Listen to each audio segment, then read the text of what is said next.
You may be using baby gates at this point with your dog, whether it's a puppy or an older dog, to keep them out of various rooms. You may have tried different things and found that you're struggling to keep the dog out of a room, that they may only go into that room when you're not looking, which again tells you that they know more about what's going on than you think they do. Using baby gates can be a thing of the past if you follow some of the principles involved in the other boundary sections and perimeter sections. They all sort of tie together, all the different types of boundary and perimeter methods, that when it comes to a boundary within a house, a doorway, a threshold, it's the same as it would be to keep your dog from running outside the house, running out of a door. Instead of having the outdoor environment, it just simply might be the living room or the carpeted area that you don't want the dog on.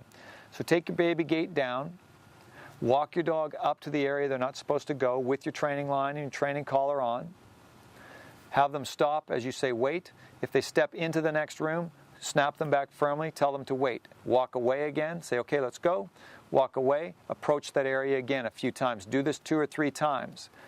Then the next time you go up there, you're going to drop your training line, you're going to walk up to that edge, and you're going to tell them stay as you walk into the room they're not supposed to go in.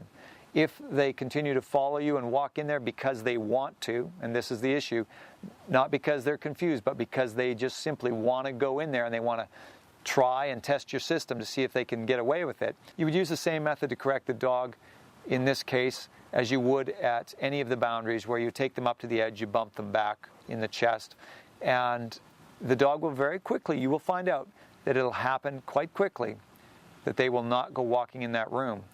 And it's important, again, to have that training line, the training collar on in the house while you're working with your dog on these processes. Then just leave your gate down. Go and hide on the dog and see what happens. And if you find them in there, if they sneak in later on, you simply walk up to them. You take them back to the edge where they should have stopped at. You correct them. You drag them up to the edge. You're inside the room where they shouldn't be. You pull them to the edge. You bump them back. And then you can say, okay, and you walk off, get them out in the other area. And then you just go and hide again and see what they do. It doesn't take a lot, honestly, to keep a dog from not going in or out of a certain boundary. I know with our dog, when we go to visit other people, if we are outside and we walk in and the door is left wide open, the dog will stop automatically at that threshold, even if it's a place we've never been to before. He will stop automatically, waiting to be told whether or not he can come in that doorway.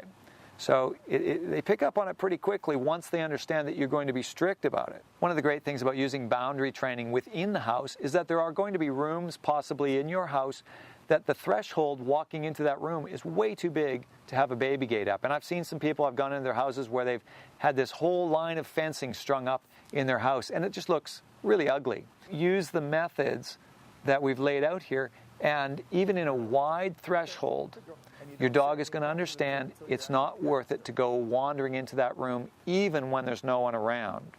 And that's what you want, is so you have confidence that you can then leave the house, go down, drive down the street, get groceries, come back, and your dog hasn't gone walking in there and got up on the couch or whatever they want to do when they're in this other room simply because you're not around. If they respect that boundary, they're going to respect it ultimately whether you're there or not.